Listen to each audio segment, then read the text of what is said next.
ఇంతకుముందు సభ్యులు మహేష్ కుమార్ గౌడ్ గారు చెప్పినట్టు Hyderabad is lakes and rock city అని ఒక ప్రత్యేకమైన గుర్తింపే కాకుండా కులీ కుతుబ్ షాయిలు నిజాంలు ఆ తర్వాత వచ్చిన ప్రభుత్వాలు ఈ నగరాన్ని నిర్మించి విస్తరించి ఒక చారిత్రాత్మకమైన నగరంగా హైదరాబాద్ను తీర్చిదిద్దారు. మీరు ఏ ప్రాంతానికైనా వెళ్ళండి, అది ఓల్డ్ సిటీ అని మనం చర్చించుకుంటున్నాం, కానీ అది ఒరిజినల్ సిటీ. మీరు చార్మినార్ కానీ, ఏక్మినార్ కానీ, గుల్జారా హౌస్ కానీ, ఈ విధంగా ఫలక్నామా ప్యాలెస్ కానీ, ఇట్లా చెప్పుకుంటూ వెళ్తే ప్రతి ఏరియాలో కులీ కుతుబ్ షాయి టూమ్స్ నుంచి తారామతి బారాదరి వరకు ఎక్కడ చూసినా ఒక చారిత్రాత్మకమైన కట్టడాలు ఉన్నాయి. సలార్జంగ్ మ్యూజియం కానీ, సిటీ కాలేజ్ కానీ, ఉస్మానియా హాస్పిటల్ కానీ, హైకోర్టు కానీ, ఉస్మానియా యూనివర్సిటీ కానీ, ఈరోజు మనం ఉన్న ఈ టౌన్ హాల్ కౌన్సిల్, ఈరోజు మనం ఇక్కడ ఒక అద్భుతమైన నిజాం కట్టించిన ఒక అద్భుతమైన పురాతన భవనంలో ఈరోజు మనం సభను నిర్వహించుకోవడం, ఇంత మ్యూజియం కానీ, సిటీ కాలేజ్ కానీ, ఉస్మానియా హాస్పిటల్ కానీ, హైకోర్టు కానీ, ఉస్మానియా యూనివర్సిటీ కానీ, ఈరోజు మనం ఉన్న ఈ టౌన్ హాల్ కౌన్సిల్, ఈరోజు మనం ఇక్కడ ఒక అద్భుతమైన నిజాం కట్టించిన ఒక అద్భుతమైన పురాతన భవనంలో ఈరోజు మనం సభను నిర్వహించుకోవడం, ఇంత గొప్ప శోభతో కూడుకున్న సభలో ఈరోజు మనం పనిచేస్తున్నాం అధ్యక్ష. ఇట్లాంటి చరిత్ర కలిగిన ఒక అద్భుతమైన నగరం ఈరోజు మానవ తప్పిదాల వల్ల మనం కొన్ని సమస్యలను ఎదుర్కొంటున్నాం. ఇది ప్రకృతి వైపరీత్యాల వల్లనో లేకపోతే మన టెరైనే ఆ విధమైన సమస్యలు, మన భూభాగము, మన ప్రాంతమే ఆ సమస్యలతో కూడుకొని ఉన్నదంటే అది ఒక రకమైన సమస్య. కానీ ఈరోజు ప్రధానంగా మన నగరం ఎదుర్కొంటున్న ప్రధానమైన సమస్యల మానవ తప్పిదాల వల్ల వస్తున్న సమస్యలు. మానవ తప్పిదాలలో ప్రధానంగా ఈరోజు ఆర్థిక స్తోమత పెరిగింది. చాలామంది పెద్ద పెద్ద ఉద్యోగాలు చేసి ఆర్థికంగా ఒక్కొక్క కుటుంబం 2, 3, 4 కార్లు కొనుక్కునే పరిస్థితి వచ్చింది. సో ఈ కార్లు ప్రయాణించాలంటే మనకు రోడ్ల విస్తరణతో పాటు కార్ల పార్కింగ్ కోసం కూడా ఈరోజు మనం సరైన వసతులు ఏర్పాటు చేయాలి. షాపింగ్ మాల్స్ దగ్గర కానీ, కమర్షియల్ మాల్స్ దగ్గర కానీ, లేకపోతే ప్రజలు ఎక్కడైనా వినోదం కోసం, విహారం కోసం పోతే అక్కడ మనం పార్కింగ్లు చేయాలి. వీటిని దృష్టిలో పెట్టుకొని గతంలోనే మనం మెట్రోను విస్తరించుకోవడం జరిగింది, ఎంఎంటీఎస్ రైలును విస్తరించుకోవడం జరిగింది, బస్ డిపోలను సిటీ అవుట్స్కట్స్కి తరలించడం జరిగింది, రైల్వే స్టేషన్లను ఈరోజు మనం మార్చుకొని అభివృద్ధి చేసుకొని ఈరోజు వివిధ ప్రాంతాలకు మనం చర్లపల్లి ప్రాంతానికి కూడా కొత్త కొత్త రైల్వే స్టేషన్లు ప్రతిపాదనలు తెచ్చి పూర్తి చేసుకోవడం జరుగుతుంది అధ్యక్ష. రవాణాలో రోడ్లు కానీ, అదేవిధంగా రైల్వే కానీ, ఎయిర్పోర్టు కానీ, పోర్ట్, ఇవి కీలకమైన పాత్ర పోషిస్తాయి. ఒకప్పుడు బేగంపేటలో ఉన్న ఎయిర్పోర్ట్ ఈరోజు మనం శంషాబాద్కు తరలించుకోవడం జరిగింది. సికింద్రాబాద్లో ఉండే రైల్వే స్టేషన్ మీద విపరీతమైన ఒత్తిడి ఉంది కాబట్టి ఈరోజు చర్లపల్లిలో కొత్త రైల్వే స్టేషన్ నిర్మించుకోవడం జరిగింది. ఆనాడు ప్రజలకు సౌకర్యంగా ఉండడానికి కీర్తిశేషులు జైపాల్ రెడ్డి గారు పట్టణాభివృద్ధి శాఖ మంత్రిగా ఉన్నప్పుడు, డాక్టర్ వైఎస్ రాజశేఖర రెడ్డి గారు ఆంధ్రప్రదేశ్ ముఖ్యమంత్రిగా ఉన్నప్పుడు మనం మెట్రోను తెచ్చుకోవడం జరిగింది. జైపాల్ రెడ్డి గారు అన్నాడు వైబుల్ గ్యాప్ ఫండ్ ప్రాజెక్టు నిర్మించడానికి అవసరమైన నిధులు సరిపోతలేదు అనుకున్నప్పుడు కేంద్ర ప్రభుత్వం నుంచే వైబుల్ గ్యాప్ ఫండ్ ఇచ్చి ఈరోజు మెట్రోని మనం నిర్మించుకున్నాం. ఆనాడు మనం మెట్రో నిర్మించుకున్నప్పుడు దేశంలో 2వ స్థానంలో ఉంటాం అధ్యక్ష. మొదటి స్థానం ఢిల్లీ ఉంటే 2వ స్థానం హైదరాబాద్ నగరం ఉండే. ఈరోజు 10-12 సంవత్సరాల నిర్లక్ష్యం వల్ల దేశంలో 9వ స్థానానికి మెట్రోలో మనం పడిపోవడం జరిగింది అధ్యక్ష. అందుకే ఈరోజు వీటన్నిటిని దృష్టిలో పెట్టుకొని మనం ఒక కార్యాచరణను తీసుకున్నాం, తెలంగాణ రైజింగ్ 2047. ఇందులో 3 జోన్లుగా మనం విభజించుకోవడం జరిగింది. Cure, pure, rare. క్యూర్ అంటే outer ring road inside 2073 square కిలోమీటర్లు, 1,34,00,000 జనాభా ఉన్నారు అధ్యక్ష. ఈ ప్రాంతం ఈరోజు కాలుష్యంతో కూడుకున్న పరిశ్రమలు ఉన్నాయి, రెడ్ కేటగిరీ ఇండస్ట్రీస్ ఉన్నాయి, ఆరెంజ్ కేటగిరీ ఇండస్ట్రీస్ ఉన్నాయి, సర్వీస్ సెక్టర్స్ ఉన్నాయి, చిన్న చిన్న వ్యాపారాలు ఉన్నాయి, అదేవిధంగా కూరగాయల కేంద్రాలు ఉన్నాయి, మార్కెట్స్ ఉన్నాయి, బేగం బజార్ లాంటి ప్రాంతాలు ఉన్నాయి, కొత్తపేట ఫ్రూట్ మార్కెట్. ఇట్లా విపరీతమైన రద్దీ ఉండి ట్రాఫిక్ను నియంత్రించలేనంత పరిస్థితి ఈరోజు మనకు ఎదుర్కొంటున్నాం అధ్యక్ష. అందుకే ఈరోజు ప్రభుత్వం ఈ ప్రాంతాలను 3 జోన్లుగా విభజించిన తెలంగాణ రాష్ట్రాన్ని సంపూర్ణంగా. Outer ring road inside 2073 square కిలోమీటర్లను కోర్ అర్బన్ రీజన్ ఎకానమీగా, అంటే ఇది ఒక నివాస యోగ్యమైన ప్రాంతమే కాదు, ఆర్థికంగా రాష్ట్రానికి ఆదాయం తెచ్చిపెట్టే ప్రాంతంగా గుర్తించి ఈ ప్రాంతాన్ని ప్రక్షాళన చెయ్యాలని, ఈ ప్రాంతంలో ఉన్న పరిశ్రమలను తరలించడం ద్వారా ఆ పరిశ్రమలో ఉన్న ప్రాంతము ఈరోజు మనకు మల్టీ యూజ్ జోన్కి మార్చుకుంటే నిర్మాణాలకు అవకాశం ఉండి మధ్యతరగతి దిగువ తరగతి వాళ్ళు ఇల్లు కొనుక్కోవాలంటే వాళ్ళ కళ నెరవేరుతుంది, వాళ్ళు ఉన్న ప్రాంతంలోనే వాటిని నిర్మించుకోవడానికి అవకాశం ఉందని చెప్పి ఈరోజు బాలానగర్ కానీ, జీడిమెట్ల కానీ, నాచారం కానీ ఇతర ప్రాంతాలలో ఉన్న పరిశ్రమలు దాదాపుగా 9,000 ఎకరాల భూమి, రోడ్లు, లేఅవుట్లు, పార్కులు పోతే 4,500 దాకా దాదాపుగా శ్రీధర్ బాబు గారు వివరాలు చెప్తారు. ఈ భూమి అంతా కూడా ఇక్కడ కాలుష్యం వెదజల్లుతున్న పరిశ్రమలు ఉన్నాయి. ఈ కాలుష్యం వెదజల్లుతున్న పరిశ్రమలను ఔటర్ రింగ్ రోడ్ అవుట్ సైడ్కి తరలిస్తే ఈ భూమి అందుబాటులోకి వస్తే అపార్ట్మెంట్స్ నిర్మాణం కానీ, హౌసింగ్ కాలనీస్ కానీ వస్తే చాలామంది మధ్యతరగతి దిగువ తరగతి వాళ్ళు ఇల్లు కొనుక్కోవడానికి అవకాశం ఉంటుంది, నివాస యోగ్యమైన ప్రాంతంగా ఉంటుంది. ఈ కాలుష్య పరిశ్రమలను తరలించడం వల్ల ఇక్కడ కాలుష్యాన్ని నియంత్రించినట్టు ఉంటుంది అనేది మొట్టమొదటి ప్రణాళిక అధ్యక్ష. అదేవిధంగా రోడ్లను 3 రకాలుగా విభజించినాం అధ్యక్ష. 1 underpass, 2 surface, 3 elevated corridors. ఒకే ప్రాంతంలో ట్రాఫిక్ ఒక జంక్షన్కి వస్తే ఆ జంక్షన్లో సిగ్నల్స్ వల్ల 3 నిమిషాలు సిగ్నల్ పడితే 7-8 కిలోమీటర్ల ట్రాఫిక్ జామ్ అయిపోతుంది. అందుకోసమని ఈ ట్రాఫిక్ నుంచి నిరంతరం ప్రయాణం జరిగేటట్టే ఉండాలి, కొత్త స్లోగా పోయినా కూడా ఆగకుండా పోవాలనే దాంతో అండర్ పాస్లు, సర్ఫేస్ రోడ్ లెవెల్లో, ఎలివేటెడ్ కారిడార్స్ 3 రకాలుగా విభజించి ఈరోజు మనం ప్రణాళికలు తీసుకున్నాం. దానికి సంబంధించి రాతపూర్వకంగా 29 ప్రాంతాలలో జరుగుతున్న పనులను ఈరోజు మీ ముందర పెట్టడం జరిగింది అధ్యక్ష. అదేవిధంగా ఈరోజు అత్యధిక జనాభా ప్రయాణం చేసే మెట్రోను ఈరోజు విస్తరించాలనుకున్నాం. మెట్రోను విస్తరించడానికి ఈరోజు ప్రయత్నం చేస్తే ఎల్లంటి మేము ఈ వ్యాపారంలో ఉండదలుచుకోలేదు, విస్తరణకు మేము అనుకూలం కాదు అని తేల్చాను. కేంద్ర ప్రభుత్వం ఏం నిబంధన పెట్టిందంటే మీరు విస్తరణకు ఎల్లంటి అయినా ముందుకు రావాలి, లేదు అంటే ఆ ఎల్లంటి సంస్థను రాష్ట్ర ప్రభుత్వం అయినా స్వాధీనం చేసుకోవాలి. రాష్ట్ర ప్రభుత్వం కొంత, ఎల్లంటి కొంత నిర్వహిస్తే నిర్వహణలో సమస్యలు వస్తాయి, ఆ తర్వాత ఈ ప్రాజెక్టు ప్రయోజనం లేకుండా పోతుందని చెప్పి కేంద్ర ప్రభుత్వం నిబంధన పెట్టడంతో ఈరోజు ఎల్ఎన్టీతో మాట్లాడి చర్చలు చేసి ఒక ఆఫీసర్స్ కమిటీ, ఒక క్యాబినెట్ సబ్ కమిటీని వేసి ఈరోజు మెట్రోను రాష్ట్ర ప్రభుత్వమే స్వాధీనం చేసుకొని దాదాపుగా 15,000 కోట్ల రూపాయలతో ఈరోజు మెట్రోను రాష్ట్ర ప్రభుత్వమే స్వాధీనం చేసుకొని ఇంకొక 76 కిలోమీటర్లు మొదటి విడతగా మెట్రోను విస్తరించుకోవడం ద్వారా ఈరోజు చాలా దగ్గర లాస్ట్ మైల్ కనెక్టివిటీ మిస్ అయింది అధ్యక్ష. తమరు వచ్చే రూట్లోనే ఎల్బీ నగర్ వరకు మెట్రో ఆగిపోయింది. కానీ వాస్తవంగా ట్రాఫిక్ మన హయత్ నగర్ అవతల నుంచి సిటీలోకి వస్తున్నారు. ఈరోజు ఏ రాష్ట్రంలో, ఏ దేశంలో అయినా మెట్రో అనేది ఎప్పుడు ఎయిర్పోర్ట్కి కనెక్ట్ చేసి ఉంటుంది అధ్యక్ష. మన దగ్గర ఎయిర్పోర్ట్కి కనెక్ట్ లేదు అధ్యక్ష.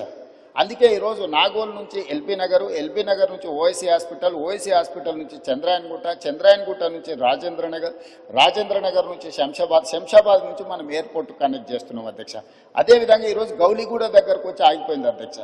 ఓల్డ్ సిటీలో ఎప్పుడు మెట్రో విస్తరించాలని ఆనాటి ప్రభుత్వం మంజూరు చేసిన తర్వాత తెలంగాణ రాష్ట్రంలో పనులు ముందుకు జరగలేదు. అందుకే ఈరోజు గౌలిగూడ నుంచి ఫలక్నామా నుంచి చంద్రాయన్గుట్ట జంక్షన్కి ఈరోజు మెట్రో కనెక్ట్ చేస్తున్నాం. ఐటీ పరిశ్రమలు ఉన్న ప్రాంతం రాయదుర్గం వరకు మెట్రో వచ్చింది. కానీ ఫైనాన్షియల్ డిస్ట్రిక్ట్, అదేవిధంగా నియోపోలిస్లో ఈరోజు లక్షలాది మంది ఐటీ ఉద్యోగులు పనిచేస్తున్నారు. దాన్ని అక్కడికి పొడిగించడానికి ఈరోజు చందానగర్ వరకు ఆగిపోయింది అధ్యక్ష. వాస్తవంగా బిహెచ్ఎల్ రామచంద్రాపురం నుంచి అత్యధికంగా జనాలు మనకి ఈ వైపు ప్రయాణం చేస్తున్నారు అధ్యక్ష. ఇట్లా ప్రతి దగ్గర లాస్ట్ మైల్ కనెక్టివిటీ ఎక్కడెక్కడైతే లేదో ఈరోజు ఆ లాస్ట్ మైల్ కనెక్టివిటీని విస్తరణ 2వ విడత కింద ఈరోజు మెట్రోను విస్తరించడం ద్వారా ఈ ప్రాంతంలో నివసించే ప్రతి వాళ్లకు, విద్యార్థులకు కావచ్చు, ఉద్యోగస్తులకు కావచ్చు, ఈ ప్రాంత ప్రజలకు 76 కిలోమీటర్లు 24,000 కోట్ల రూపాయలతో నిర్మాణం చేయడానికి అన్ని ప్రతిపాదనలు సిద్ధమైనాయి. ఇప్పుడు ఈ నెలాఖరు వరకు కానీ లేకపోతే ఏప్రిల్ నెలలో ఎల్ఎన్టీ నుంచి మనం మెట్రోని స్వాధీనం చేసుకుంటే భవిష్యత్ కార్యాచరణ ముందుకు వెళ్తుంది. కేంద్ర ప్రభుత్వం కూడా సానుకూలంగా స్పందించింది భవిష్యత్తు విస్తరణ కోసం మెట్రో విషయంలో సంబంధించి అధ్యక్ష. అదేవిధంగా ఎలివేటెడ్ కారిడార్స్ మీకు తెలుసు అధ్యక్ష, 2004లో రాజశేఖర రెడ్డి గారు ముఖ్యమంత్రి గుండి, మన్మోహన్ సింగ్ గారు ప్రధానమంత్రి గున్న మన కంటోన్మెంట్ ఏరియాలో డిఫెన్స్ ల్యాండ్స్ 1 ఇంచు కూడా మనం తీసుకోలేకపోయినాం అధ్యక్ష. కానీ 2023 డిసెంబర్ 7న మనం బాధ్యత తీసుకున్న తర్వాత కేంద్ర ప్రభుత్వంతో చర్చించి ఒక సానుకూలమైన వాతావరణంలో దాదాపుగా 153 ఎకరాలు ఇటు షామీర్పేట వైపు అటు మేడ్చల్ వైపు ఎలివేటెడ్ కారిడార్ కట్టడానికి అవసరమైన రోడ్ల విస్తరణ కోసము భూసేకరణకు కేంద్ర ప్రభుత్వాన్ని ఒప్పించి ఈరోజు డిఫెన్స్కు జవహర్ నగర్లో వాళ్ళ ఫైరింగ్ రేంజ్ కోసం దానికి భూమికి బదులు భూమి ఇచ్చి ఈరోజు విస్తరణ కోసం ఒప్పించిన పనులు వేగంగా జరుగుతున్నాయి అధ్యక్ష. ఉత్తర తెలంగాణ మొత్తం అక్కడి వరకు వచ్చి బాటిల్ నెక్ అయిపోతుంది అధ్యక్ష. మీ కరీంనగర్ ఆదిలాబాద్ నుంచి ఆ ప్రాంతాల నుంచి ఎవరు వచ్చినా ఎగ్జాక్ట్గా మీకు ఆ కంటోన్మెంట్ ఏరియాకు రాగానే ఇంచు టు ఇంచు కదలాల్సిన పరిస్థితి వచ్చింది అధ్యక్ష. అందుకే ఈరోజు ఈవెన్ బేగంపేట ఎయిర్పోర్ట్లో కూడా ఎయిర్పోర్ట్ మధ్యలో నుంచి ఈరోజు అండర్ పాస్కి మనం అనుమతి తీసుకొచ్చినాం అధ్యక్ష.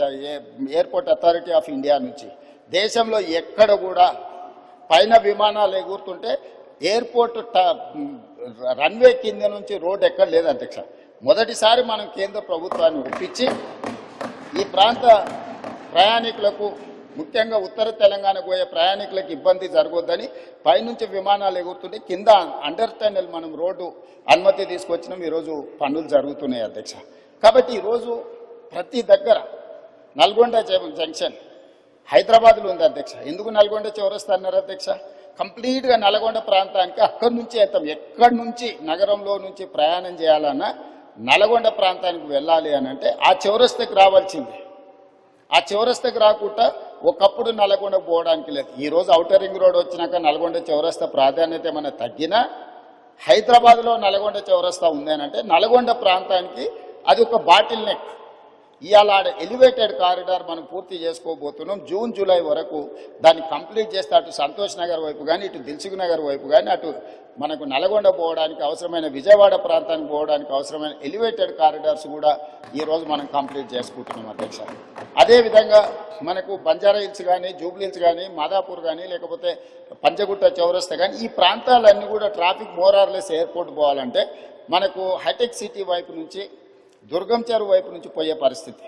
ఈరోజు ఆ రోడ్లు విస్తరణ లేకపోవడం వల్ల రోడ్ నెంబర్ 45 రోడ్ నెంబర్ 36 పూర్తిగా వ్యాపార కేంద్రాలు మెట్రో రోడ్లన్నీ నిండుకపోవడం వల్ల ఈరోజు కమాండ్ కంట్రోల్ రూమ్ నుంచి MLS కాలనీ నుంచి డిఫెన్స్ ల్యాండ్లో నుంచి మనకు దుర్గం చెరువు రామనాయుడు స్టూడియో పక్క నుంచి మినిస్టర్ హైకోర్టు జడ్జెస్ క్వార్టర్స్ నుంచి మహాప్రస్థానం పక్క నుంచి డైరెక్ట్గా మనము Kohinoor hotel Rayadurgam knowledge park వరకు ఎలివేటెడ్ కారిడార్ కట్టి ట్రాఫిక్ ఇటు నుంచి కూడా వెళ్ళడానికి ఈరోజు తీసుకెళ్లి డైరెక్ట్గా మనకి ఈరోజు దానికి పివి నరసింహారావు ఎలివేటెడ్ కారిడార్ కూడా కనెక్ట్ చేయాలని ప్రతిపాదనలు పరిశీలనలో ఉన్నాయి అధ్యక్ష.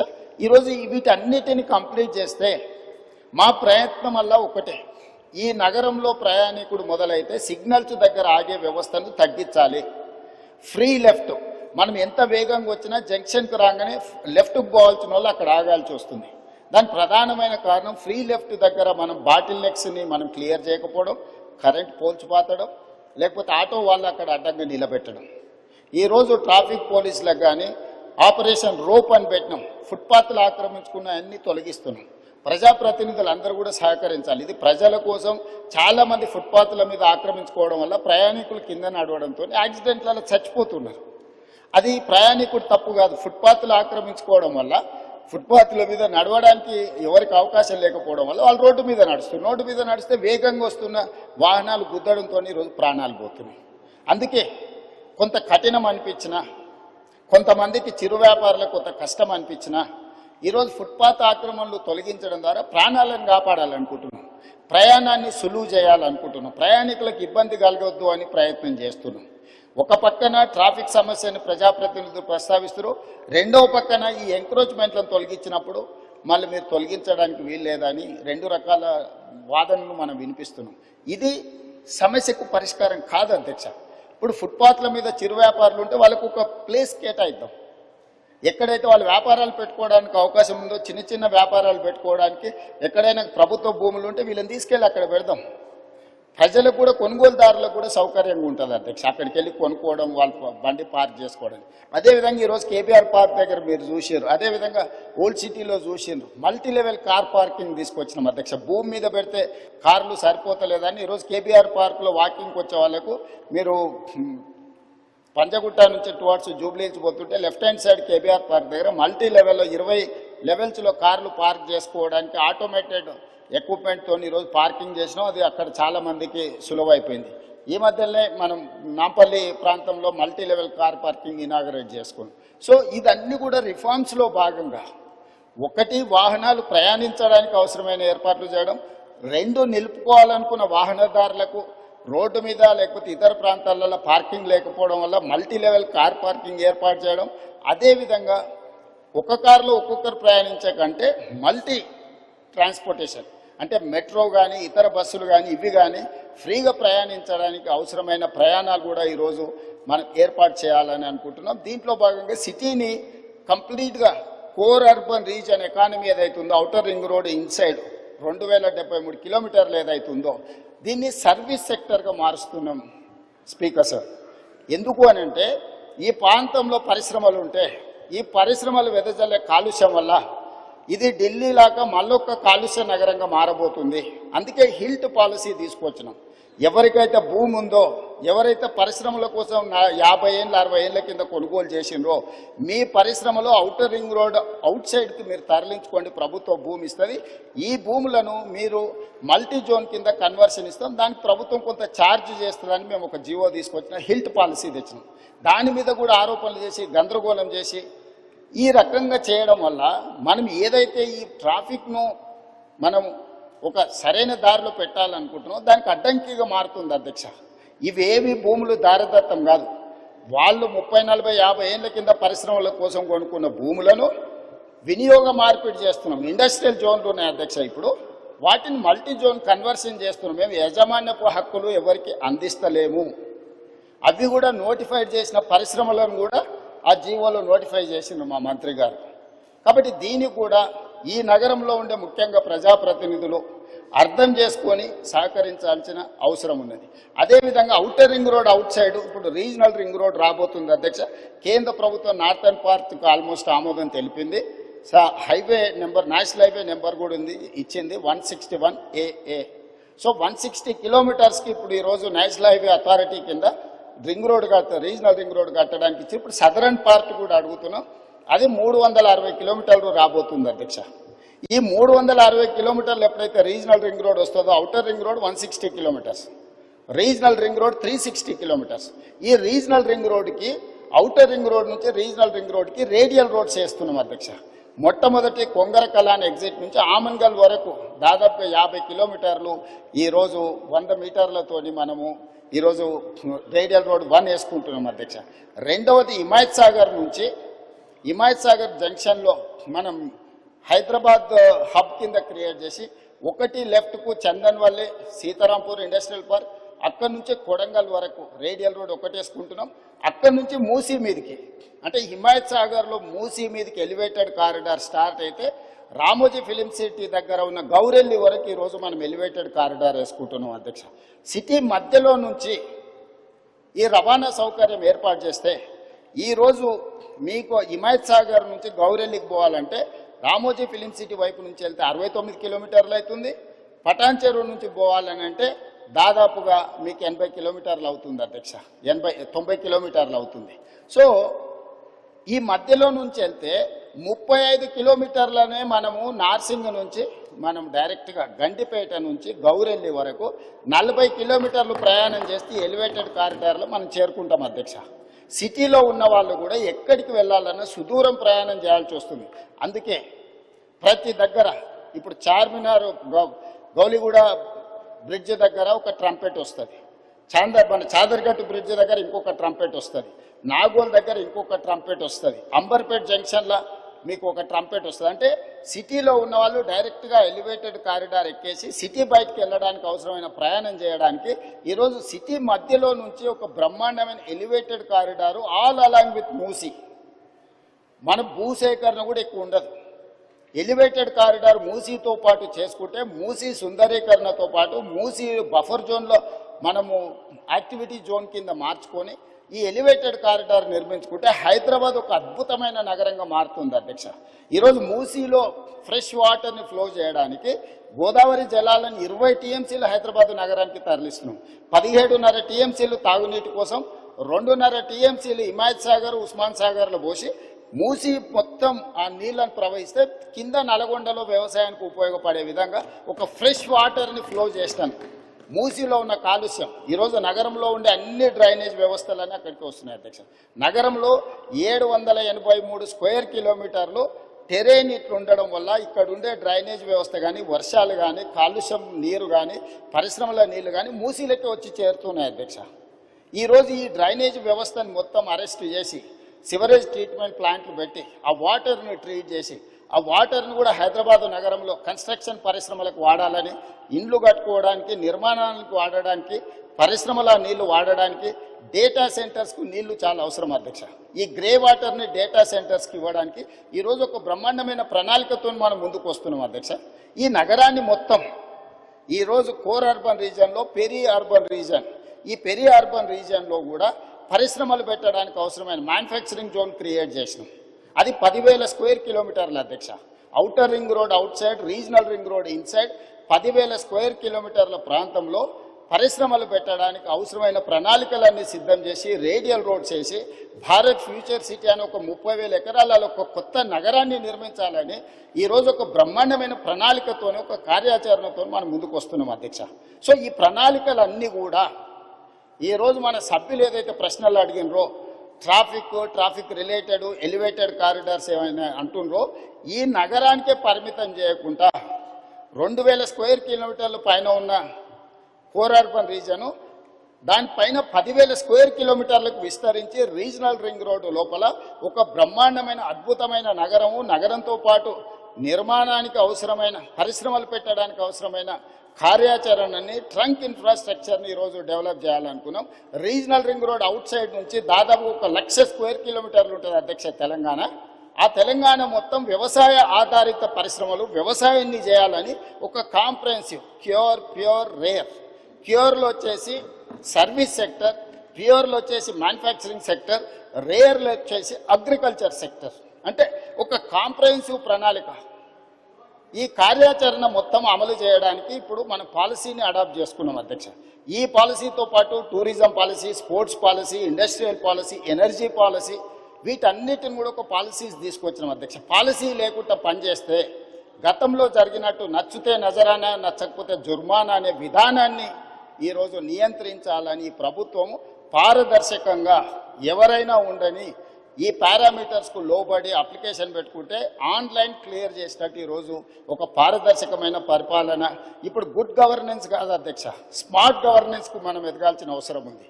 సిటిజన్ చార్ట్ పెట్టుకొని ప్రజలు ఏమడిగిన సేవలు వాళ్ళ ఇంటికే కంప్యూటర్లో ఆన్లైన్లో వాళ్ళకి ఇచ్చే ఒక వ్యవస్థను అభివృద్ధి చేస్తున్నాం అధ్యక్ష.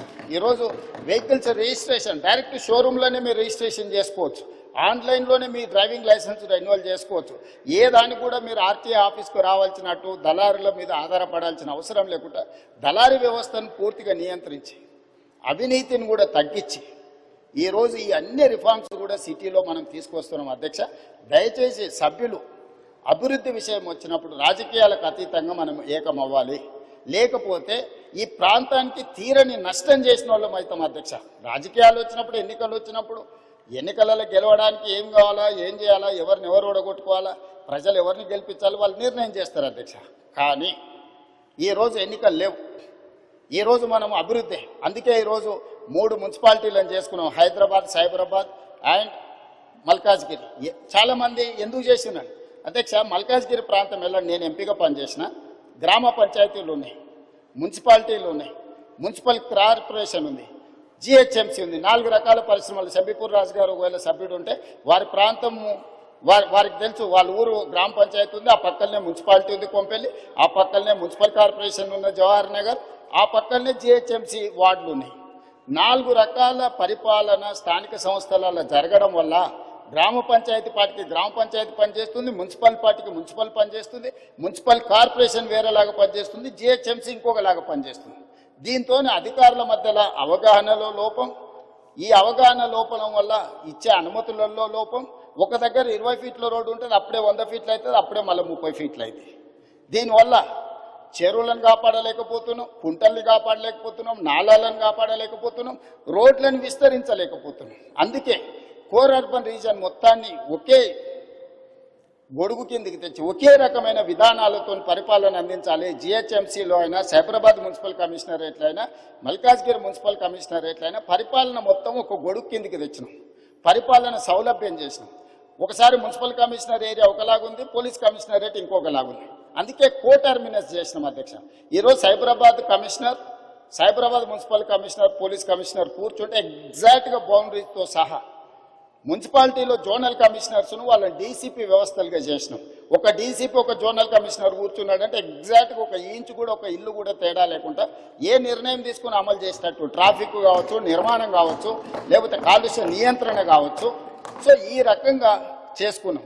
మిగతా రంగారెడ్డి ప్రాంతాన్ని మనం ఫ్యూచర్ సిటీ కమిషనరేట్ కింద పోలీస్ కమిషనరేట్ చేసినాం అధ్యక్ష. భువనగిరిని మనం ఎస్పీగా జిల్లాగా చేసుకున్నాం. సంగారెడ్డిని ఎస్పీగా జిల్లా చేసుకున్నాం. ఆ పక్కలుండే వికారాబాదును ఎస్పీ జిల్లా కింద చేసుకున్నాం. 4 పోలీస్ కమిషనరేట్లు, 3 జిల్లాలు. 70% తెలంగాణ ఆదాయం ఇక్కడి నుంచే వస్తుంది అధ్యక్ష. విస్తరణ కూడా జరగాల్సిన ప్రాంతం ఈ ప్రాంతంలోనే ఉంది అధ్యక్ష. అందుకే ఒక బృహత్తరమైన ప్రణాళికను తీసుకొని వచ్చి ఈరోజు ఒక ప్రణాళికబద్ధంగా అభివృద్ధి చేయాలనుకుంటున్నాం అధ్యక్ష. అడాక్ బేసిస్ మీద చేస్తలేం. భవిష్యత్ ప్రణాళికల్ని దృష్టిలో పెట్టుకొని 2034 వరకు ఏం చేయాలి, 2047 వరకు ఏం చేయాలి, దాని ప్రకారం కార్యాచరణ ఎట్లుండాలి, ఒక రోడ్ మ్యాప్ తయారు చేసుకున్నాము. దయచేసి సభ్యులందరికీ కూడా మీ ద్వారా, తమ ద్వారా నేను విజ్ఞప్తి చేస్తున్నా, ఈ విషయానికి వచ్చినప్పుడు రాజకీయాలకు అతీతంగా వ్యవహరిద్దాము. ఈరోజు అహ్మదాబాద్లో సబర్మతి రివర్ ఫ్రంట్ చేసిరు, అద్భుతం అంటారు. 60,000 ఫ్యామిలీలను రీలొకేట్ చేసింది అధ్యక్ష. 10,000 ఫ్యామిలీలకు ఈ రోజు కూడా నష్టపరిహారం ఇవ్వలేదని సుప్రీంకోర్టు వరకు కేసు కొట్లాడుతారు. నిన్నగాక మొన్న ఢిల్లీలో యమునా నది ప్రక్షాళన పేరు మీద యమునా నదిని విస్తరించుకుంటాం, అద్భుతంగా చేసుకుంటాం అని ఢిల్లీ ప్రభుత్వం అంటుంది అధ్యక్ష. ఉత్తరప్రదేశ్లో గంగా నది ప్రక్షాళన చేసినాం, వారణాసిని ప్రక్షాళన చేసినామని కొన్ని రాజకీయ పార్టీలు, ప్రజాప్రతినిధులు అంటున్నారు. మేము ఎప్పుడు వాటిని వ్యతిరేకించలే. గుజరాత్లో సబర్మతి రివర్ ఫ్రంట్కి mayor from Congress, chief minister from BJP Narendra Modi, Congress mayor, Gujarat ముఖ్యమంత్రి నరేంద్ర మోడీ గారు ఇద్దరు కూర్చొని సబర్మతి రివర్ ఫ్రంట్ను పనులు చేయడానికి పునాది రాయేసి కలిసి పనిచేసింది అధ్యక్ష. సిద్ధాంతపరంగా కాంగ్రెస్కు బీజేపీకి పొంతన లేదు. కానీ అహ్మదాబాద్ మేయర్ కాంగ్రెస్ ఉంది, ముఖ్యమంత్రి నరేంద్ర మోడీ గారు ఉన్నప్పుడు వాళ్ళిద్దరు కలిసి ఆ పని మొదలుపెట్టి ఈరోజు బాగుంది. నిన్నగాక మొన్న మా శ్రీహరి గారు మంత్రి గారు వెళ్ళి చూసి వచ్చిండ్రు. చామల కిరణ్ రెడ్డి ఎంపీ గారు నల్గొండ నుంచి, బీర్ల ఐలయ్య గారు వీళ్ళందరూ పోయి చూసి వచ్చారు. అంతకంటే ముందు సిటీలో ఉండే మేయర్తో పాటు కార్పొరేటర్స్ని అందరినీ నేను అక్కడికి పంపించిన. కొంతమంది మిత్రులను విదేశాలకు పంపించిన ఎమ్మెల్యేలను, మీకు సౌత్ కొరియా పోయి చూసిరా పోండి అండి. సో ఈరోజు నేను అనేది ఏంది అధ్యక్ష అంటే, హైదరాబాద్లో మూసీ నది ప్రక్షాళన చేస్తామంటే ఎందుకు ఇది రాజకీయ రంగు పులుముకుంటుంది? ఎంఆర్డీసీఎల్ నేను మొదలు పెట్టలే అధ్యక్ష. నిన్నగాక మొన్న సిరిసిల్ల ఎమ్మెల్యే గారు చెప్పారు, మూసీ రివర్ డెవలప్మెంట్ కార్పొరేషన్ లిమిటెడ్ని మేమే ప్రారంభించినాము అన్నారు. అవును, మీరే ప్రారంభించారు, ప్రణాళికలు మీరే చేసారు, మీరు అర్థాంతరంగా వదిలేసారు. మేము ఇప్పుడు దాన్ని కొనసాగిస్తామంటున్నాం. మీరు మొదలుపెట్టినప్పుడు 10,000 కుటుంబాలను మేము బుల్డోజ్ చేసి కొట్టేస్తామని మీరు మాట్లాడింది సభలో ఉంది. ఆనాటి మాజీ ముఖ్యమంత్రి గారు ఈ రోజు ఉన్న 2016లో వాళ్ళే బఫర్, మూసీ నది పక్కన 50 మీటర్ల బఫర్ జోన్ కూడా వాళ్ళే నిర్ణయించారు. ఆ రోజు మేము నిర్ణయించలే. ఈ రోజు మేము అమలు చేస్తామంటే మీకున్న అభ్యంతరం ఏంది? ప్రభుత్వం అధికారికంగా కార్యక్రమాన్ని ఏర్పాటు చేసింది. అయ్యా, దీన్ని ముందు కొనసాగించడానికి ఏం చేయాలో మీకు సలహాలు సూచనలు ఇవ్వండి, ప్రభుత్వం ఆమోదిస్తుందని. సలహాలు సూచనలు ఇవ్వడానికి రాలేదు. ఆన్లైన్లో పెట్టినాము. ఆన్లైన్లో పెట్టినప్పుడు దాన్ని చూసి ఏం సలహాలు ఇస్తారో ఇవ్వండి. ఆపాలనే ఆలోచన తప్ప మీరు ఏ సూచన అయినా చేయండి. ఈరోజు మూసీ నది ప్రక్షాళన అత్యవసరము. నల్గొండ జిల్లా ప్రజల్ని ఒకసారి గుర్తు చేసుకుంటే ఎవ్వరు కూడా దీన్ని ఆపే ప్రయత్నం చేయరు. ఈరోజు రంగారెడ్డి జిల్లా హైదరాబాదులో ఉండే కాలుష్యము, పరిశ్రమలు, శవాల కలేబరాలు, మనుషుల శవాలతో సహా కొట్టుకుపోయి నల్గొండకు ప్రాణాంతకంగా తయారైంది అధ్యక్ష. నేను నవంబర్ 8, 2025 నాడు 2024 నాడు అక్కడికి వెళ్ళి 2024 నవంబర్ 8 రోజు నేను పోయి పాదయాత్ర చేస్తే ఆ ప్రాంతంలో మహిళలు వచ్చి చాలా ఆవేదన భరితమైన అంశాలు నా దృష్టికి తీసుకొచ్చారు. కొత్తగా పెళ్ళి అయితే పిల్లలు ఎవరు ఆ ప్రాంతంలో ఉండడం లేదు, అక్కడ పండించిన పంటలు తిన్నా, అక్కడ బోర్లలో నీళ్లు తాగినా పుట్టబోయే పిల్లల మీద విపరీతమైన ప్రభావం చూపిస్తుందని చెప్పి మహిళలు వచ్చి చెప్పినప్పుడు నేను ఆలోచన చేసిన అధ్యక్ష, వీళ్ళకు విముక్తి కలిగించాలి కదా. మనకు అవకాశం వచ్చినప్పుడు ఒక మంచి పని చేయాలి కదా, ఆ మంచి పని చేయడానికి మనం ప్రయత్నం చేయాలి కదా అని ప్రణాళికలు రచించినాం అధ్యక్ష. ఆ ప్రణాళికలలో మీరు అందరు చదువుకున్నోలే కదా, ఆడ డాక్టర్లు ఉన్నారు, మేధావులు ఉన్నారు, చాలా సంవత్సరాలు ప్రజల కోసం పనిచేసిన అని చెప్పుకునే వాళ్ళు ఉన్నారు. మీరు చదవండి, డాక్యుమెంట్లో మీరు సజెషన్ ఇవ్వండి. ఆపాలనేది కాకుండా ముందుకు వెళ్ళడానికి అవసరమైన మీ సలహాలు ఇవ్వండి. మీరు సలహాలు ఇస్తే మాకు అభ్యంతరం లేదు, ఆ సలహాలను మా ప్రభుత్వం స్వీకరిస్తుంది. అంతే తప్ప మేము చెయ్యలేము, మేము ఆపేస్తామనే విధానము ఎవరికి మంచిది కాదు. దయచేసి చైర్మన్ సార్, మీ ద్వారా ప్రధాన ప్రతిపక్షానికి నా సూచన ఒక్కటే, మీరు ఏం సలహాలు ఇస్తారో ఇవ్వండి, నిరభ్యంతరంగా మేము వాటిని స్వీకరిస్తాం. ప్రజలకు ఉపయోగపడేది ఉంటే 100% వాటిని అమలు చేస్తాం. మీరు ప్రాజెక్టును ఆపాలన్న ఆలోచన నుంచి బయటకు వచ్చి రాజకీయ ప్రయోజనము, రాజకీయ కక్షని పక్కన పెట్టేసి మీరు ముందుకు వచ్చి ఏమైనా సూచన చేయండి. ఈ ప్రభుత్వం ఓపెన్ మైండ్తో ఉంది. ఒకవేళ నన్ను కలవడానికి మీకు అభ్యంతరం ఉంటే మా శ్రీధర్ బాబు గారు రంగారెడ్డి జిల్లా ఇన్ఛార్జ్ మినిస్టర్, పొన్నం ప్రభాకర్ గారు హైదరాబాద్ ఇన్ఛార్జ్ మినిస్టర్, ఆ మంత్రులతోనూ కమిటీ చేస్తా. డిప్యూటీ సీఎం గారు, శ్రీధర్ బాబు గారు, పొన్నం ప్రభాకర్ గారితో ఒక క్యాబినెట్ సబ్ కమిటీ చేస్తా. మీకు ఏమైనా సూచనలు ఉంటే క్యాబినెట్ సబ్ కమిటీకి సబ్మిట్ చేయండి. డెఫినెట్గా we will examine, we will take a final decision. ఈ కన్సెన్సస్ బిల్డ్ చేసి చేయాలనుకుంటున్నాం అధ్యక్ష. ఉన్న పలంగా మేమేదో కూలగొట్టేస్తాం, మేమేదో కట్టేస్తామని ఇట్లాంటి ప్రచారాలు మానండి. నిన్నగాక మన ఒక అపార్ట్మెంట్కి సంబంధించిన బాధితులు ఆపండి ఆపండి అంటున్నారు. మేము అడగనే లేదు, మీకు ఈ ప్రాబ్లం ఉందని చెప్తున్నాం. మీకు సమస్య ఉంది, ఈ సమస్యను ఎట్లా కావాలనో చేయండి అని అంటే మీరు దాన్ని ప్రచారం కోసం వాడుకోకండి. ఈరోజు ఆడ గాంధీ సరోవర్ కట్టడానికి 98 ఎకరాలు డిఫెన్స్ ల్యాండ్ కేంద్ర ప్రభుత్వం ఇస్తుంది అధ్యక్ష. టూరిజం దగ్గర రాష్ట్ర ప్రభుత్వం దగ్గర ఇంకొక 100 ఎకరాల ల్యాండ్ దాదాపు ఉంది. ఆ అపార్ట్మెంట్స్ ల్యాండ్ తీసుకోకపోయినా ప్రభుత్వానికి ఆ ప్రాజెక్టుకి ఎలాంటి ఇబ్బంది లేదు. ఆ ప్రాజెక్టులో ఆ అపార్ట్మెంట్స్లో ఉన్న మిత్రులకు నేను చెప్పేది ఒకటే, 2005-06లో మీరు పర్మిషన్ తెచ్చుకున్నప్పుడు అది చిన్న నాలా కింద చూపించి 9 మీటర్ల బఫర్ జోన్ చూపించి మీరు అనుమతులు తెచ్చుకున్నారు. 2012లో 2016లో బఫర్ జోన్ 50 మీటర్లకు, అది మూసీ నది పరివాహక ప్రాంతం కాబట్టి 50 మీటర్ల బఫర్ జోన్ డిఫైన్ అయిపోయింది. 50 మీటర్ల ప్రకారం మార్క్ చేస్తే సగం అపార్ట్మెంట్స్ ఈరోజు బఫర్ జోన్లో ఉన్నాయి. రేపు భవిష్యత్తులో అది కొనుక్కోవడానికి అమ్ముకోవడానికి పనికిరాదు. రేపు భవిష్యత్తులో ఏమీ చేసుకోలేరు, మీకు నష్టం జరుగుతుందని మాత్రమే చెప్తున్నాము. వాళ్ళకి ఇష్టమైతే ఆ ల్యాండ్ ప్రభుత్వ అభివృద్ధిలో భాగస్వామ్యం ఇప్పుడు చేస్తే వాళ్ళకు నష్టపరిహారం ఇచ్చి ప్రత్యామ్నాయం చూపించడానికి మాకు అభ్యంతరం లేదు అధ్యక్ష. ఎవరిని నిరాశ్రయులం చేస్తలేము అధ్యక్ష. నా సూచన ఒక్కటే అధ్యక్ష, నా సూచన ఒక్కటే,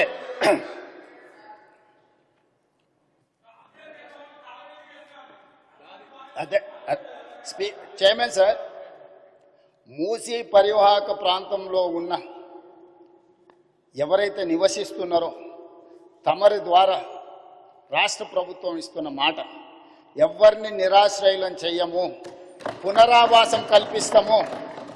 నిరాశ్రయులం చేసి వీధిలో పడేయడం వేరు, అభివృద్ధిలో భాగంగా నష్టపోతున్న వాళ్ళకు పునరావాసం కల్పించడం వేరు.